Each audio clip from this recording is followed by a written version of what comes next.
Oh, I wish I was your favorite. Your creator is the all-seeing alpha. The dogs who love the drama, mama. She's in the kitchen, best believing that she's cooking up a real storm for your traditional mixture.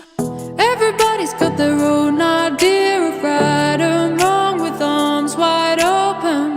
Everybody's got their own idea of right and wrong, the ones who get broken. I worry that one day you'll go missing. When you're gone. Би дундуугийн цагаан төрсөмий 4-р малчин төрсөмгийн доод ирж байна.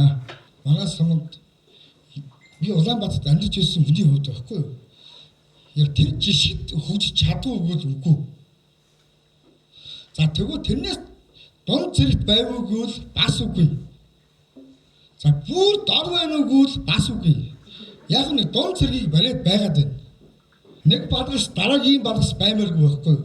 Нэг бүтээн байгуул дараагийн бүтээн байгуулт баймаар байна манай самд. За баярлалаа. Одоо энэ олон бүр одоо энэ дээр үйл байрч энэ байшин барилгуудыг миний аав нярга байхдаа авчиж мөнгөн морьтоос авчиж барьж ирсэн клуб байгаа юм. Надаас ах клуб. Юу яаж өгөөрэй л гэдгийг та нөхдөс хүсэж байна да. Хөгжил гэдэг нь юугаар тодорхойлоод байна гэдгийг асуумаар хатдаг. Энэ асуумаар санагдаад хөгжлөө юугаар тодорхойлох? Зөв шиг барилга барьснараа тодорхойлох юм уу? Яг юугаар тодорхойлох? Өнөө хөгжлөөр тодорхойлох юм. Гэхдээ хамгийн их үзүүлэлт цахилгаан шүү дээ.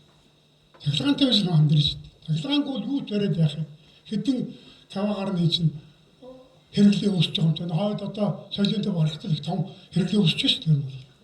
Хамгийн түрүүнд хүний хөгжүүлэлт та. Сургалт юм хийлдэ одоо энэ. Тэр хүн мөрний тавьчихсан юм орнод. 11, 12, 13 онд ер нь манай самд одоо жижиг дунд өвөн дээр сум хөгжлөс сан багтана санхүүжилт оржсэн. Одоо тэрнээс санхүүжилт орж ирээгүй байгаа. Энэ санхүүжилтийг ахаад олох боломжтой юу? Иргэдтэй нэг төслийнхаа зээлийг яхад бас санхүүжилт маань хүрэлцэхгүй байдаг. Төслүүд бас нэлээд хэмжээгээр орж ирдэг. Энэ л дээр байна.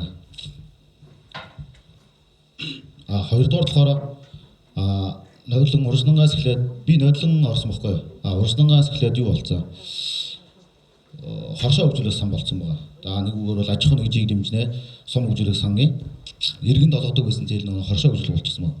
Энийг нөгөө нэг эргүүлээд ахаад иргэдэд гэдэг ахаад нэг нэмэлт өөрчлөлт оруулж өгч болох уу гэдэг санал байна.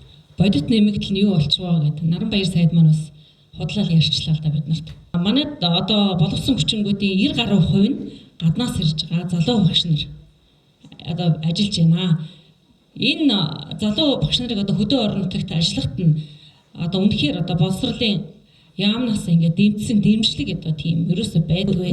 Энэ орон нутгийн одоо ерөөсөй цэцэрлэгүүдийн хүүхдийн орон тоонд нь төсөв өгдөг болсон. Одоо бараа үйлчилгээний төсөв өгөхтэл манай ирж байгаа хүүхдийн төсөвд тохируулаад одоо тохируулаад өгчдөг. Тэгэхээр төсөв хүрэхгүй учраас нөгөө төсвийн мөнгө илүү гарвал ажилчид өөрсдөө барааныхаас хаван одоо боог мок энэ авах тохиолдлууд бол зөндөө гарнаа.